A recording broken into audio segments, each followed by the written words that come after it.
articulaciones están llenos de sensores, el periósteo, y los huesos también, el periósteo, la membrana que recubre el hueso, ¿sí se acuerdan? Y la membrana sinovial, lo que decíamos recién. Bien, no siempre los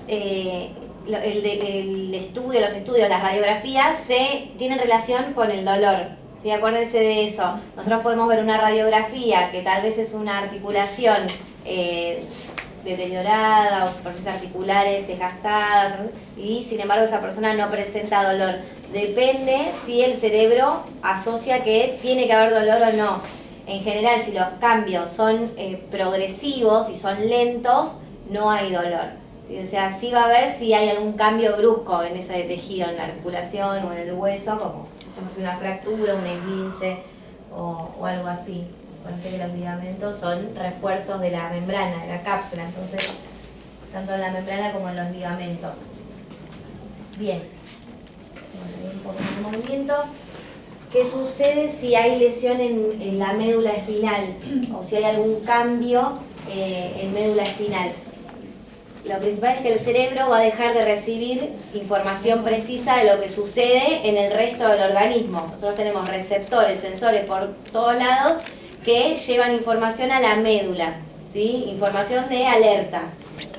La médula es la que, dijimos, llevaba información a corteza para que el cerebro juzgue si duele o no duele, dolor o no dolor. Entonces, si la médula está lesionada, esa información que va a llegar no va a ser precisa, ¿sí? Probablemente errónea. Hay una parte del sistema nervioso muy importante en la vida del dolor que es el tálamo, ¿sí? Por eso la vida se llama espinotalámica. El tálamo es un punto de relevo importante con el cerebro medio, con lo que le decía del límbico, ¿sí? Por eso muchas veces lo que se llama la modulación del dolor, en este caso si hay una sección de médula, obviamente de ahí para abajo no voy a sentir una anestesia total, ¿sí? No voy a sentir dolor. Pero el tálamo, no se olviden que es una estructura importantísima en la vía del dolor. Después repasen guía del dolor, espinotalámica. Bien, entonces, un poco lo que decíamos antes también, los pensamientos y las creencias también son impulsos nerviosos. Son tan potentes que pueden perpetuar, o sea, pueden hacer que esa sensación de dolor dure más tiempo, o no, ¿sí? O menos. O sea que pueden amplificar ese dolor. Por eso decíamos, ante un mismo problema, no todos vamos a sentir el mismo dolor, ¿sí? Va a ser distinto para todos. Imagínense una nena que se crió en una familia con todas sus tías, sus abuelas, sus hermanos mayores, y los partos en esa familia son súper dolorosos. A la abuela le redolió, a la tía le redolió, a la hermana mayor le redolió el parto, son terribles. En esta familia todas las mujeres sufrimos terriblemente los partos. Imagínense esa nena cómo va a llegar al parto. ¿Le va a doler o no le va a doler? Sí, le duele seguro. Porque allá hay un condicionamiento psicológico que estuvieron, una programación que la estuvieron machacando y por más que te va a terminar doliendo, ¿sí? Eso es un poco lo que habla de las creencias y los pensamientos, ¿sí? Por eso, lo último que hice ahí, es común en personas que sufren un dolor persistente y que no conocen la fisiología del dolor. Conocer la fisiología del dolor, lo que estamos viendo hoy, lo que se ve en neuro, lo que vemos en la carrera, es una herramienta para nosotros y que está bueno poder transmitirla el día de mañana a nuestros pacientes, de que los pensamientos y las creencias también son impulsos nerviosos. Entonces, tenemos unas herramientas, tenemos algo para hacer frente al dolor, ¿sí? Tanto para nosotros mismos como para enseñarle a nuestros pacientes. Bien, sistemas de respuesta. Entonces, ¿cómo se relacionan estos 4 sistemas con el dolor? El simpático, acuérdense que el sistema nervioso simpático es aquel que nos prepara para la huida o la lucha, que nos acelera la frecuencia cardíaca, frecuencia respiratoria, sudoración, ¿sí? Está más relacionada con el dolor crónico. Acuérdense que el dolor crónico es en un momento que dura poco tiempo, ¿sí? Entonces, ¿con qué tipo de sistema nervioso dentro del autónomo se relaciona más? Con el simpático, ¿sí? El parasimpático, si bien trabajan los dos en conjunto, es el sistema nervioso que está más activo durante el descanso, el de la digestión, ¿sí? Que baja esa frecuencia cardíaca, respiratoria. Entonces, ¿Qué tiene de importante esto? ¿Por qué puse más activo durante el descanso? Piensen en una persona con dolor, ¿sí? Ya sea agudo o crónico, puede no descansar bien, puede no estar durmiendo bien, o ese dolor puede estar afectando el sueño de la persona. Entonces, el sistema nervioso parasimpático no va a estar funcionando como corresponde, ¿sí? Bien, por otro lado, el sistema endocrino va a liberar... Sí. Todo el proceso de cicatrización, ¿sí? Y reparación tisular se da en el descanso y se da con el parasimpático. Y se da, si hay reparación, tiene que haber mayor irrigación sanguínea. Entonces, muchas veces esos dolores nocturnos, inflamatorios, que nos despiertan, tienen que ver con que el cuerpo está intentando reparar, ¿sí? Entonces, muchas veces explicarle nada más esto al paciente de que, bueno, es muestra de que tu sistema está trabajando bien. Estos dolores, sí, a veces hay que trabajarlo o hay que dar alguna medicación si no es intolerable, pero muchas veces explicar esto, ¿sí? Y lo del sistema simpático, ¿se acuerdan que hablamos todo lo que es el estrés? ¿Sí? Sistema de alarma, sistema simpático, sistema de estrés, isquemia, ¿sí? Simpático alto, isquemia de todos los vasos. O sea, no llega irrigación sanguínea, no hay proceso de depuración y hay dolores más isquémicos, se llama, ¿sí? Dentro del sistema endocrino se va a liberar una hormona que es el cortisol, que nos protege ante situaciones de riesgo, ¿sí?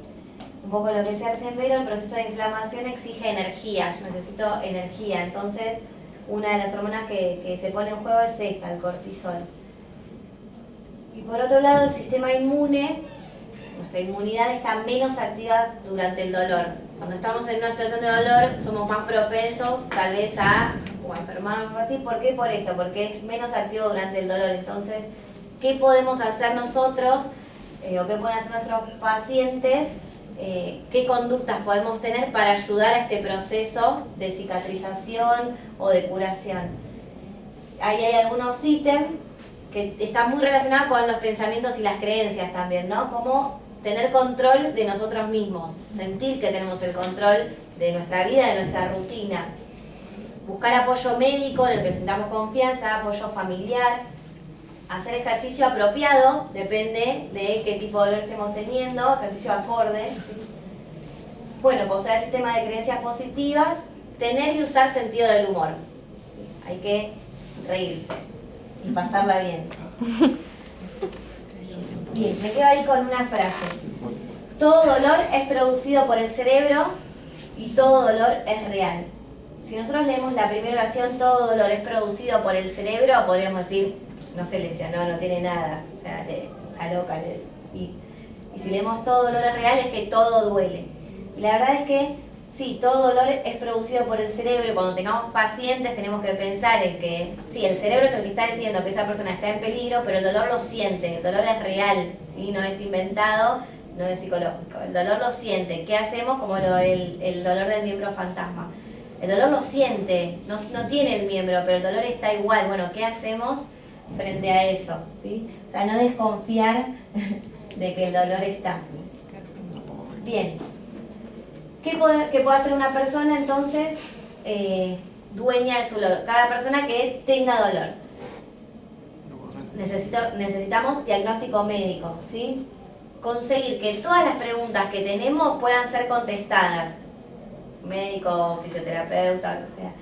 Conseguir que todas esas preguntas que nos hacemos frente al dolor que tenemos puedan ser contestadas, tengan una respuesta. Voy a hacer una pregunta. ¿Por qué todo dolor, no lo contestes vos, todo dolor persistente necesita un diagnóstico médico? No es normal. No es normal, es crónico. ¿Pero por qué requeriría un diagnóstico médico? Porque algo está pasando. Para ver si es real, para ver si es real o producido por el cerebro. Claro. Y de eso, ¿a vos de qué te serviría como kinesiólogo saber eso? Saber cómo tratar Al paciente. al paciente. Cómo trabajar con el paciente. Si no, lo derivo a un psiquiatra. Algo como más básico, elemental. Porque la pregunta va direccionada a otro lado. Está bien lo que respondieron, pero la pregunta va como direccionada a otro lado. Sí, para poder ayudar, para poder... Como agentes de salud, lo primero es no dañar. ¿Sí?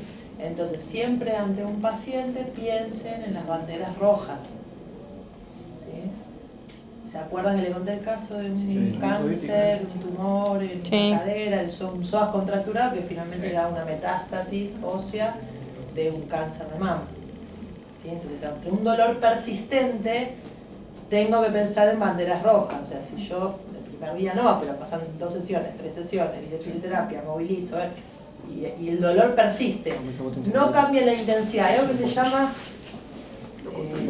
llama la historia natural de la enfermedad, ¿sí? Que nosotros, a medida que vamos conociendo las patologías, vamos como sabiendo cómo se comportan. Y cuando las vamos tratando también sabemos cómo se comportan. Bueno, es de esperar que después de 3 sesiones esto esté más desinflamado, ya tenga menos dolor, que ya pueda hacer algún ejercicio activo, ¿sí? O sea, sabemos cómo se va comportando determinada patología. Entonces, cuando eso no sucede, bueno, se nos tiene que encender la alarma de las banderas rojas y decir, no, estaré ante la presencia de un tumor o un proceso infeccioso, ¿sí? Que son generalmente todas las contraindicaciones a muchas de las cosas que nosotros hacemos, ¿sí? O una fractura, las fracturas por estrés son muy comunes, en un maratonista le diría, en un corredor, en un futbolista, en una nena que hace acrobacias, una fractura de columna, en un jugador de básquet, ¿sí? Un chico de 16 años con una lumbalgia, tranquilamente es una fractura de columna, tranquilamente, ¿sí? Entonces, un esguince en un chico, un esguince bobo jugando al básquet en un chico de 13 años. Y es un esguince, el papá, viste que la sabe toda, no, ¿para qué lo vamos a llevar? Ponerle en la bota, ponerle el hielo, ya está, mañana juega porque es la final del campeonato, ¿sí? Un esguince en un chico, siempre tenemos que ir a hacer radiografía, ¿sí? Porque la estructura es mucho más lábil, ¿sí? Es muy común las fracturas, a veces en tallo verde, ¿sí? Las fracturas en los chicos. Entonces, ante un dolor persistente, siempre que se nos prendan esas banderas rojas, esas lamparitas, que va a decir, algo no anda bien, ¿sí? Bien, y último, tener siempre objetivos. Estamos en qué puede hacer la persona con su dolor, ¿no? Dentro de estos objetivos físicos, sociales, laborales, plantearse objetivos primero cercanos y progresivos, ¿sí? Si esa persona ante determinado dolor no podía caminar o no podía levantarse, ¿no? Bueno, objetivos. O no puedo correr, pero sí caminar, bueno, empiezo a caminar, ¿sí? Que siempre sean progresivos y con determinados cuidados. Sociales y laborales, ¿sí?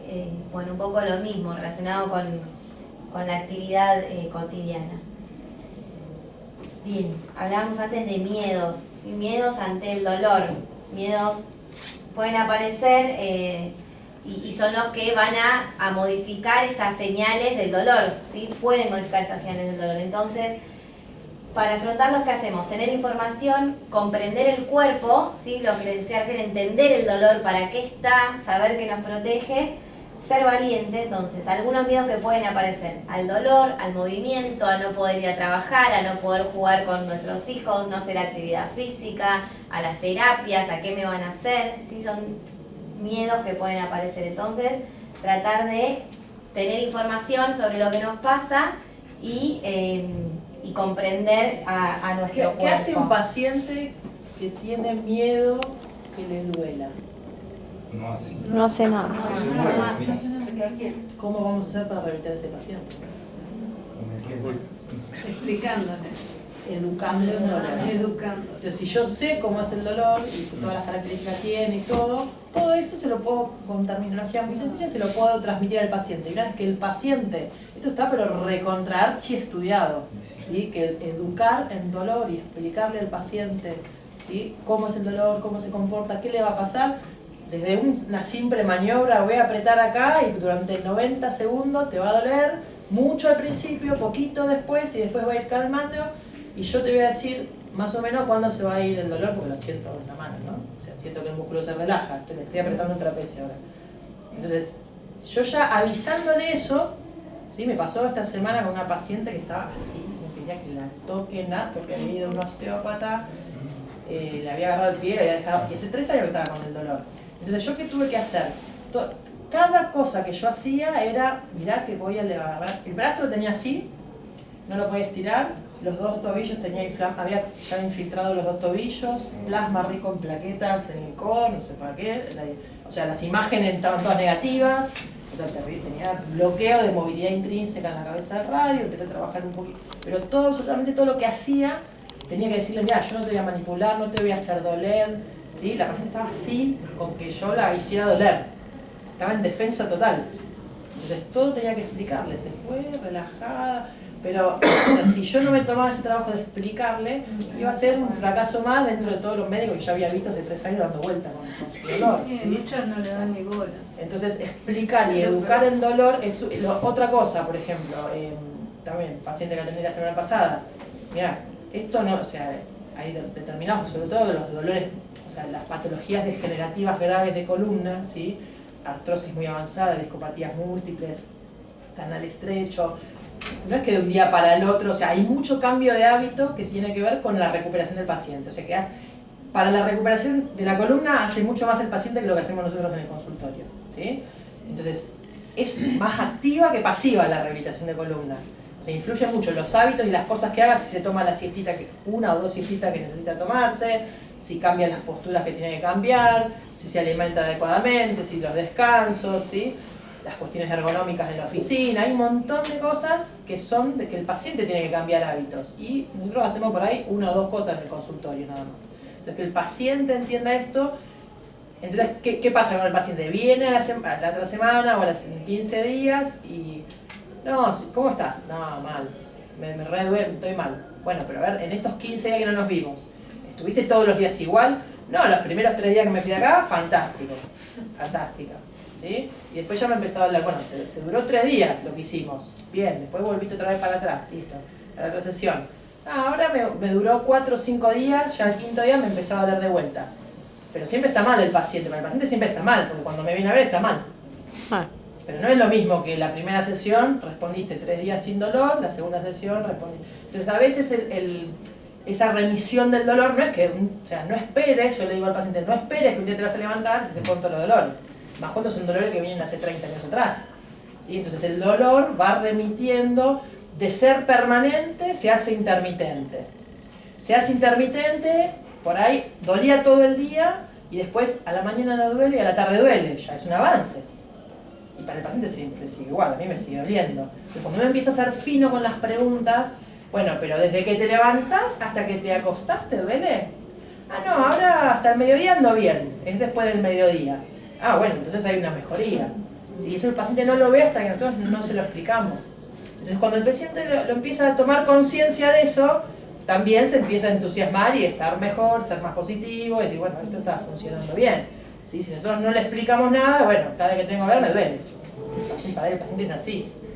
¿Sí? Entonces es importante desmenuzar, y ahora vamos a hacer una especie de práctica antes de hacer de alguien que le duele algo, alguien que tenga algún dolor y que quiera pasar, y entre todos vamos a interrogar. ¿Sí? Bueno, queda poquito. Bueno, esto es un poco lo que decíamos recién, herramientas para el tratamiento de nuestros pacientes, educar y comprender el cuerpo, entender que el dolor no nos hace daño, nos está protegiendo, ¿sí? Exponernos gradualmente al movimiento. Acuérdense que el movimiento no necesariamente es actividad física o movimiento activo, sino dentro del tratamiento, y accediendo al cuerpo virtual. Entonces, movimientos dirigidos a activar zonas o áreas cerebrales que se activan durante la experiencia del dolor, pero sin desencadenarlo. O sea, cambiarle al cuerpo lo que viene acostumbrado, la actividad con la que viene acostumbrado. ¿Cuál puede ser? Trabajar en diferentes posiciones a lo habitual, en otro lugar, con otros elementos, ¿sí? Es un cambio para el organismo, para el sistema nervioso y para todo el cuerpo. Entonces, al cambiar el movimiento, ¿cuándo uno cambia el movimiento? Hoy cuando está con un dolor, empezás a caminar distinto, empezás a moverte de manera diferente. Entonces es tratar de entrenar esos movimientos, pero sin desencadenar el dolor, ¿sí? La persona que entrene esos movimientos. De esa manera accedemos a este cuerpo virtual, digamos. Bien, ahí hay algunos ejemplos, estímulos visuales, modificar equilibrio. Y vamos a ver cómo se evalúa. Les voy a hacer otra pregunta. Si están el día de mañana en una práctica, ¿sí? Y bueno, vayan a movilizar a este paciente, y cuando ustedes lo movilizan, por ejemplo, le empiezan a movilizar la rodilla de forma pasiva, y el paciente les dice me duele, ¿qué hacen? Callate. Tiene que doler si no te vas a curar. Pues esa es una respuesta, tiene que doler si no te vas a curar. Claro, tiene que doler para curar. Ahí está, tiene que doler para curarse. Va a doler, sí, va a doler sí o sí. Yo creo que no. Sí, si duele, y si duele es mejor, movilizarte, si duele es mejor, sí. si le hacemos doler es mejor, se va a curar más rápido. Es un proceso de curación. Depende qué es lo que tenga el paciente y cómo lo tengas que ir tratando o ir ayudando para que movilice cierta parte del cuerpo. Una rodilla, por ejemplo. Yo creo que el dolor es el límite. Primero yo le haría masajes. Si va en disminución el dolor, Va a doler. Ahí está, eso es importante. si se A ver, mantiene, empecé la primera. Claro, le movilizo la rodilla de forma pasiva. La primera. ¿Cuánto le duele? Ay, me está doliendo lo que me estás haciendo. ¿Cuánto? Vamos a cuantificarlo. ¿Sí? Ahí viene, ya todavía no llegó a eso. ¿Cuánto o cuándo? ¿Cuánto? Primero, ¿cuánto? Podemos decir, bueno, pero ¿es en todo el recorrido? ¿Cuándo? En todo el recorrido cuando llego hasta el final. Cuando llegas hasta el final, la extensión completa. Bueno, puedo movilizar y no llegar hasta la extensión completa. ¿Sí? Sigo movilizando y antes que empiece a doler, paro y vuelvo, y vuelvo, ¿sí? Y vos que habías dicho que si va disminuyendo... y eso. Primera, segunda, tercera, y ahora después de la quinta, sexta que estamos viendo, ¿va mejor o va peor? Va peor. ¿Qué hacemos? ¿Seguimos? ¿Va mejor? Seguimos. ¿Sí? Entonces, para esto es importante, o sea, algo que parece muy teórico, el año que viene a la hora de estar frente a un paciente, ¿sí? Para esto sirven estas cosas, que uno rápidamente pueda tomar estas herramientas y decir, bueno, ¿cuánto? ¿Por dónde? Y entonces empezar a pensar, ¿será que estoy estirando un nervio que le está doliendo? ¿Será que le está doliendo el ligamento? ¿Será que le está doliendo una hernia de disco? ¿Será que está...? Entonces ahí es donde yo tengo que saber las características de cada dolor, ¿sí? Cada vez que me mueves la rodilla, me hace doler el hombro.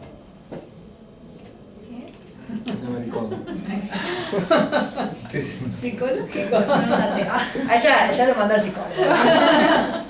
Pensemos si hay una relación anatómica entre la rodilla, entre movilizarle una rodilla al paciente.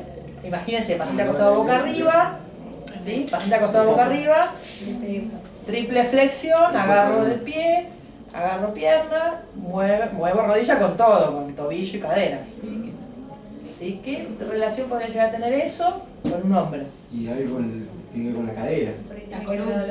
¿Cómo llego al hombro? Por ahí la persona se tensa y eso le origina un dolor, qué sé yo.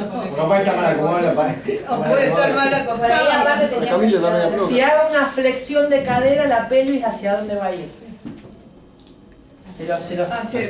¿Hace así o hacia así? Así.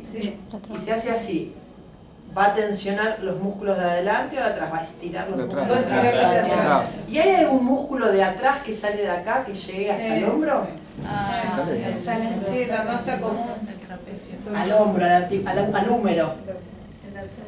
El dorsal ancho. ¿Ven que hay conexión? Nada más que ustedes no lo tenían en su esquema mental, porque todavía falta un poco más de anatomía y de relaciones, ¿sí?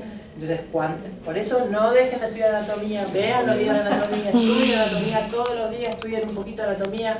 En el verano que no vienen a la facultad, estudien anatomía. Anatomía, la ciencia es básica, la anatomía, la fisiología le va a dar explicación a un montón de síntomas del paciente. Que ustedes lo van a mandar al psicólogo, como médico lo van a mandar al psicólogo, y ustedes van a decir al médico, no, mira, sí, esto tiene relación con esto, porque la metámera, porque esto, y el médico se lo va a quedar mirando, ok. Chao. Y ustedes después van a decir, bueno, entonces, a ver, espera, voy a evaluar el dorsal ancho, vamos a elongar el dorsal ancho, ¿sí? Vamos a elongar el dorsal ancho un poquito, y ahora movilizamos, antes de vuelta, no me duele más, listo, ¿sí? Relajamos el dorsal ancho. Estaba en esa cadena